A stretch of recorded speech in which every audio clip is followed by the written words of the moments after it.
Hey YouTube, so it has been 3 weeks since my C-section, and this 3 weeks with my newborn has been a blessing, but it has also been challenging.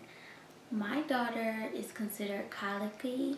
I don't know if anyone has ever had experience with a child that has colic symptoms, but my daughter definitely does. If she's not eating, sleeping, pooping, she is crying. She is crying for a bottle. She is crying after she's done eating. She is crying when she first wakes up. She is crying before she goes to sleep. She is crying all the time. Thankfully, it's not to the point where it's crying non-stop, but the only way she's really soothed is with a bottle.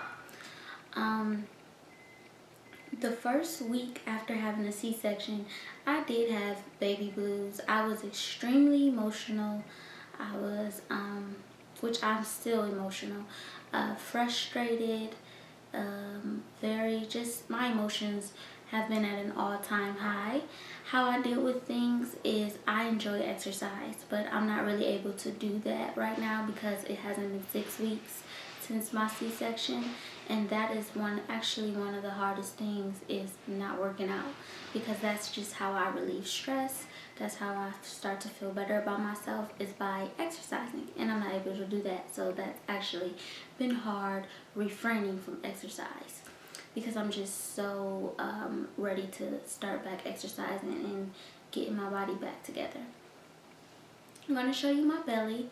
I'm not pleased with it, but it kind of looks like cottage cheese with all the stretch marks and different things. I've had 2 C-sections within the past 12 months. My son was born December 16th, 2013, and my daughter was born December 19th, 2014, both via C-section. So I have had 2 C-sections, and the experience is not that fun. The aftermath of a C-section is never that fun either.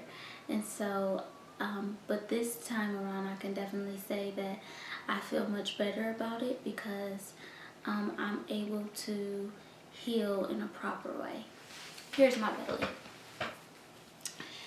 So this is what I'm looking like, what I'm working with. Cannot wait to start working out to get that taken care of. So far I've just been making sure I'm eating right, drinking lots of water, about 3 liters, and making sure that I'm taking care of myself nutrition wise, because that's important to me as well. I know that in order to really have that body that you want, you also have to eat right. So that's what I'm doing, is eating right. And another thing that I've been doing, we've been on the search for a bottle, for a slow flow bottle. Each and every bottle we have tried has not worked, and it's so frustrating going to the store with a limited amount of time, and you're looking for something, and you get something based on reviews, and then it doesn't work for you. We have tried Dr. Brown's bottles, we have tried Tommy Tippy bottles, we have the Medela bottles. Those didn't work, but the Playtex bottle has worked, thankfully. Thank God.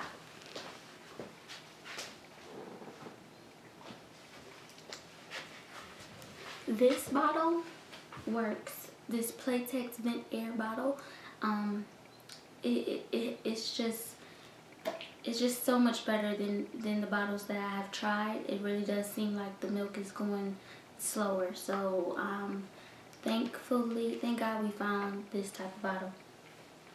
I am pumping every 2 hours for 15 minutes. It's not as easy as it sounds. It is very challenging, because if you're tired, which you're exhausted after being with the baby all day, then it's very hard to try to get up in the middle of the night and pump. And I'll be honest, I go 6 hours during the night without pumping, because I am that tired. Like I I don't even think to pump. Like, that's how tired I am. So yeah, I'm trying to keep up with my milk supply as well. I don't really know the big deal with why people feel some type of way about breast pumping and breastfeeding. It's breast milk, so it's kind of all the same thing to me. Your baby is still getting breast milk. I prefer to breast pump, and it takes the same amount of dedication. It takes the same amount of hard work, and it's nothing to be looked down on, because it's still challenging to do. And the only thing that I can say that's different with the breastfeeding and the breast pumping is that my daughter used to fall asleep way faster when she was nursing. And yeah, so that, and she didn't seem as gassy and as fussy. We're dealing with colic symptoms, as I mentioned earlier, and we're actually going to try some gripe water called Calm Colic or something like that. So we're going to try that to try to help with her symptoms. And I feel like when I was nursing her, she didn't have those symptoms as much. So that's the thing to look out for. If you're going to be transitioning from nursing to breast pumping, you want to be you want to keep that in mind, that they might be a little bit more fussier and it might take them longer to go to sleep. Thank you for watching, and if you haven't subscribed to my channel, please do.